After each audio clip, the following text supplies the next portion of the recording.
All right. So 105 through the fan YouTube, Kevin Gray, one half of the morning show with Sean and RJ. We got RJ Choppy. Chop, it's been an interesting week for the Cowboys. Your man Jerry Jones, had some colorful things to say to you and Sean. Give me a quick rundown on the state of the Cowboys from your perspective. Bad football team, injured football team, leaderless football team, a ship with no rudder. That's what they are.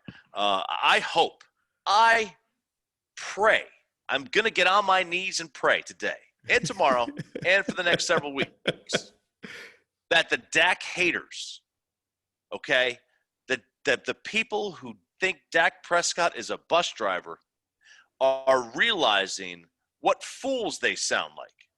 Okay, Dak Prescott is not only a great quarterback, but he is proving to be the spiritual and emotional leader of this football team. And if that wasn't evident to those folks out there about 3 games into the 2016 season, where about 85% of the players were like, Tony who? Then it should be evident now.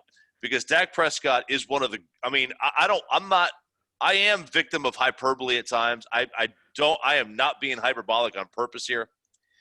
I don't think there's 5 better leaders in sports than Dak Prescott right now. Okay, he is that important of an emotional leader. Okay, and I don't mean that somebody who is just like this really rah-rah type guy. I'm talking about you have the leadership skills and the talent to back it up. I'm not sure there's 5 better overall leaders than Dak Prescott in sports. Wow, that's high praise because we know there are some really good leaders out in sports. And yeah. I think we've seen Dak Prescott's value. He may be the MVP of the league, and he's not played, in a couple of weeks. So that's how important it seems like he's been. From your vantage point, is Mike McCarthy on the hot seat already? I don't think so. I think Mike Nolan is. I think he's on borrowed time already. I think a lot of the coaching staff is. But, a couple things. One, I don't think that Jerry and Steven want to make a change of coach again. And 2, I'm not giving him a pass for this, okay? But I want to just say that I do think it's a reason. Mike didn't have – when Mike got hired, the players weren't in the building, okay? And then when Mike got really entrenched, COVID hit, and nobody was in the building. And he was in Wisconsin. And then when he finally gets in the building, and he's sitting there at the Omni, it's not the same. They're not all in the building together. You have hallways you can only walk one way down. You can't have too many people in an individual room.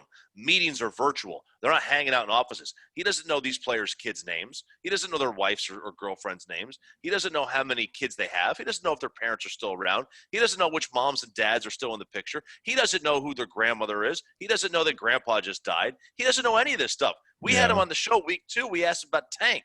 And he's like, who's Tank? He doesn't know DeMarcus Lawrence's nickname. And it's not because he doesn't want to get to know these guys. It's because he really hasn't had a chance. So if I'm a player, this guy doesn't know me. I don't know him. I'm not going to – I would like to think I would fight for him the same way I would. But they knew Jason. And Jason knew them. Yeah. And I think there was a mutual healthy respect there. And I'm not saying there's not a respect for Mike. It's just they don't know him. Just like, the people saying that they didn't come help Andy Dalton because Andy Dalton's not their leader. Well, no. They just don't know Andy. Like, they knew Dak. Dak is like – Dak's a family member. Andy's a new family member. It's just a little different. How would you address the leadership void, if there is one, in this locker room with this football team, given what we've learned about this team, not just this year, but really the last couple of years when it comes to the leadership of this team? I would hope that guys like Zeke or Jalen Smith or Sean Lee step up. But not everyone's a leader. I didn't blame Tony Romo for not being a better leader. Some people aren't leaders. I'm not a leader. I'm well aware of that. I know my limitations. Okay, I know what I can and cannot do. So I think that's so. I don't try. And Tony Romo wasn't an emotional leader. He never invited these guys over to his house. Why? That's not who he is. He's private. He's quiet. He's aloof. Whatever. So it's got to be someone who wants the job first. Right? You got to want the job. It's not a job for everybody. I don't know that Zeke's that guy. I think Sean Lee's that guy. I know Jalen would be. I know Tank would be too. how do you want this season to look when we get to season's end based on how things appear to be going right now? I would love for this season to end with 2 wins and the second overall pick in the draft.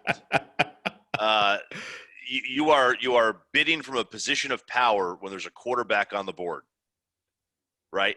I don't think look, if they're not going to win the Super Bowl, what's the point in keeping me around, right? Like, all you're going to do is get my hopes up, because I'm a big fan of hopelessness. Hopelessness to me is the key to life. If you have hope, that means disappointment's going to follow. If you're hopeless, you'll never be disappointed. That's kind of how I go through life. And I'm looking at this case.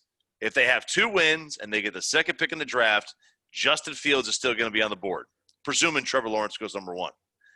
And you can either make a choice to trade Dak for a couple of number 1 picks and draft Justin Fields, which I would not recommend, or you trade out of that pick and you stockpile 2 or 3 number 1 picks, and then you move on with your building your football team. That's how I would approach it. That to me is the best case scenario. That is the philosophical RJ Choppy. You could catch him alongside Sean every Monday through Friday, 5:30 a.m. to 10 a.m. right here on 105 through the Fan. Chop, appreciate it, man. Thanks for having me on. Always got time for you. Appreciate it.